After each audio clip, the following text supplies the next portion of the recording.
The day Europe's greatest conqueror met his match. Imagine you've conquered most of Europe. You've crowned yourself emperor. You've rewritten the rules of warfare and bent nations to your will. Then, after a brief exile, you escape, raise another army, and march back to reclaim everything you lost. You've got one shot, one final battle, to either cement your legacy or lose it all forever. That's exactly where Napoleon Bonaparte found himself on the 18th of June, 1815, near a tiny Belgian village called Waterloo.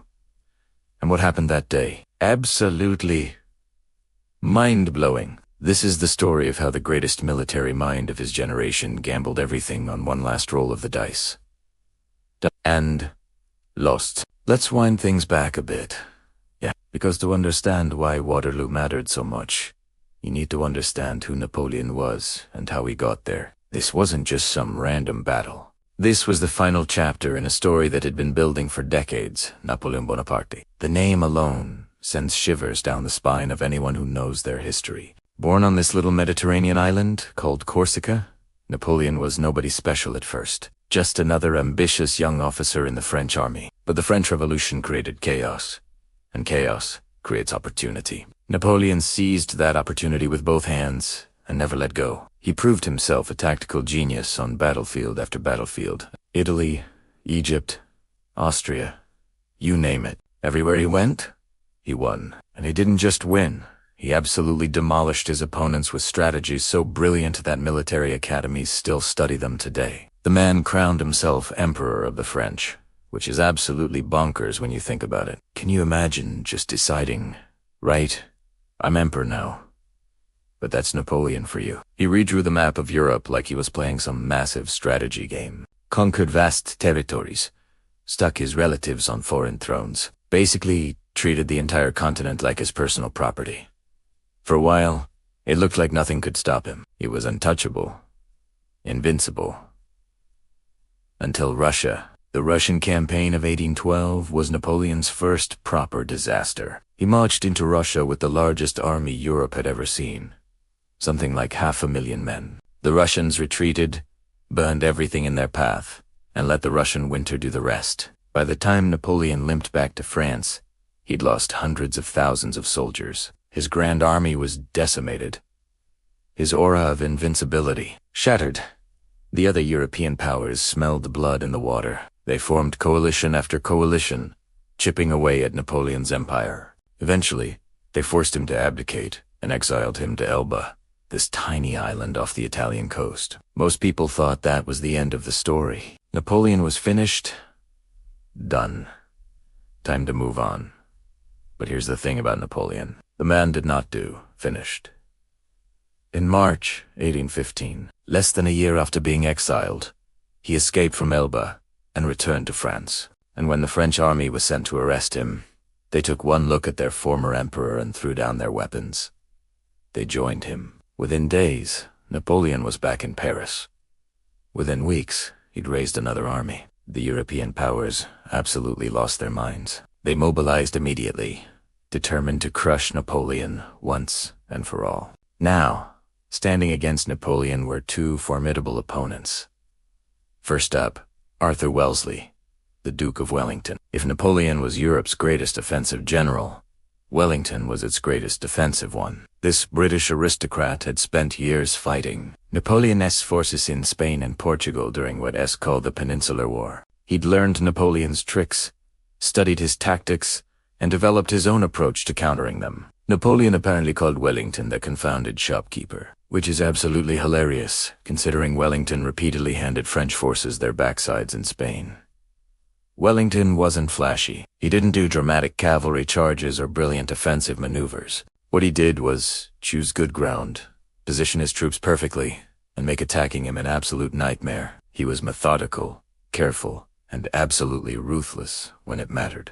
Wellington's partner in all this was Field Marshal Gebhard, Leberecht von Blücher, commander of the Prussian army. Now, Blücher was Wellington's complete opposite in temperament. His troops called him Marshal Forward because the man's default setting was attack, attack, attack. He was 72 years old at Waterloo, which is mental when you think about the physical demands of commanding an army in battle. But age hadn't dulled his fighting spirit one bit. Blücher hated Napoleon with a passion and was absolutely gagging for the chance to defeat him. The plan was simple enough.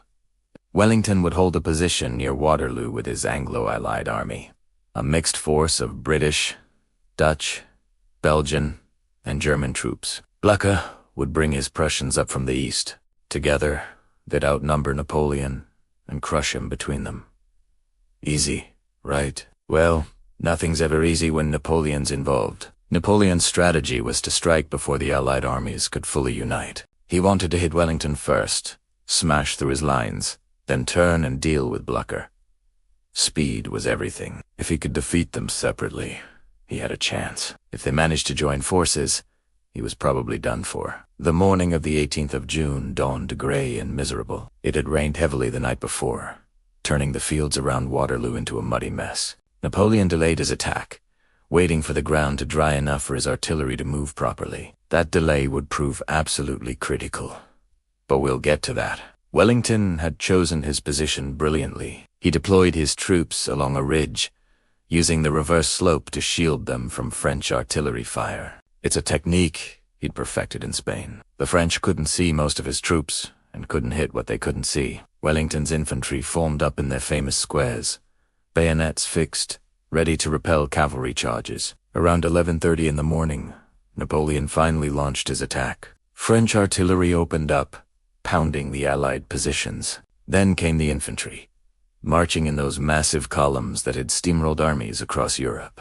Wave after wave of French soldiers crashed into Wellington's lines, and Wellington's lads held firm. The British infantry, drilled to absolute perfection, stood their ground and fired volley after disciplined volley into the advancing French columns. Muskets might be slow to reload, but when hundreds of them fired together in a coordinated volley, the effect is devastating. The French attacks began to falter. They'd push forward, take horrific casualties, and fall back. Then they'd regroup and try again, and again, and again. Napoleon, getting increasingly frustrated, threw his cavalry at Wellington's positions. The French cavalry were legendary throughout Europe, known for their dash and courage. They charged again and again into the British infantry squares. These formations of soldiers standing shoulder to shoulder with bayonets pointing outward like a giant porcupine. But here's the thing about infantry squares. They're basically designed to stop cavalry. The horses wouldn't charge into the wall of bayonets, and the infantry inside could fire in all directions. The French cavalry took absolutely horrific casualties and achieved basically nothing. The fighting was brutal beyond description. The air thick with smoke and the stench of gunpowder. The ground was littered with dead and dying men and horses. The noise must have been absolutely deafening. Thousands of muskets firing, artillery booming, men shouting and screaming. And through it all, Wellington rode among his troops, encouraging them, moving units to plug gaps, always maintaining that cohesive defensive line. But here's where things get really interesting. As the afternoon wore on and the battle reached its peak, Wellington's men started hearing something in the distance. Cannon fire. Coming from the east, Blücher and his Prussians were arriving. Remember the delay Napoleon had caused by waiting for the ground to dry. That delay gave the Prussians time to get there. Blücher had promised Wellington he'd come, and despite having to march through muddy fields after fighting a battle 2 days earlier, despite being 72 years old, the old warrior kept his promise. Napoleon realized what was happening. His face must have fallen. He was now fighting on two fronts. He dispatched troops to hold off the Prussians while continuing to hammer away at Wellington, but his forces were stretched thin. The tide was turning. Wellington sensed it. Victory was within reach. He could feel it.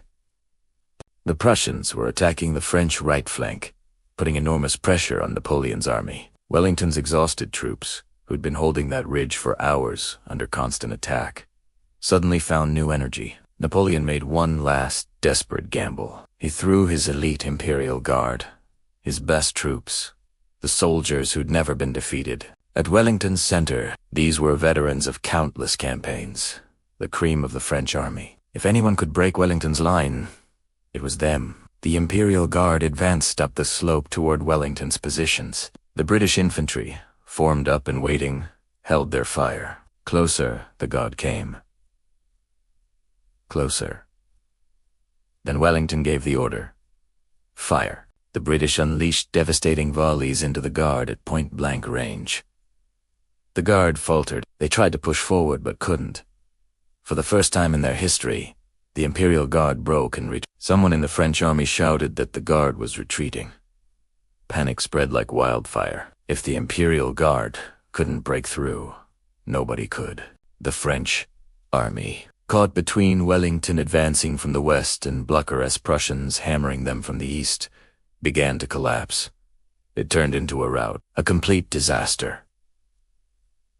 French soldiers threw down their weapons and ran. The disciplined columns disintegrated into a panicking mob. Napoleon tried to rally them, tried to restore order, but it was hopeless. His dream of empire was crumbling before his eyes. Wellington and Blücher met on the battlefield that evening, two old generals who'd just changed the course of history with a handshake. The French army was shattered. Napoleon fled, leaving his loyal troops to their fate. A few days later, Napoleon abdicated again. This time, the British weren't taking any chances. They shipped him off to St. Helena, a remote island in the South Atlantic, about as far from Europe as you could get. He'd spend the rest of his days there, writing his memoirs and complaining about the weather. He died in 1821, still dreaming of what might have been. The Battle of Waterloo changed everything. It marked the end of the Napoleonic Wars, which had consumed Europe for over a decade. The Congress of Vienna redrew the map of Europe, trying to create a balance of power that would prevent another Napoleon from arising. It worked, sort of. Europe wouldn't see another continent-wide war for nearly a century. But Waterloo became more than just a battle. It became a legend, a symbol. For the British, it was their greatest military triumph, proof that British discipline and determination could overcome any foe. For the Prussians, it was vindication, revenge for previous defeats. For Europe as a whole, it was a cautionary tale about the dangers of unchecked ambition and the devastating costs of war. And for Napoleon, it was the end. The final chapter, in one of history's most extraordinary stories, the man who'd risen from nothing to rule Europe, who'd crowned himself emperor, who'd seemed unstoppable, stopped by a stubborn British duke, a determined Prussian marshal, and a whole lot of mud near a little village called Waterloo. The battle proved something important. Brilliant generals can lose, empires can fall, and sometimes, just sometimes, the underdog gets their day. If you're reloving these deep dives into history as most epic battles and want more stories about the moments that shaped our world, hit that subscribe button and smash the like. Trust me, we've got loads more incredible tailies coming your way. Until next time, remember, even emperors have bad days. Cheers.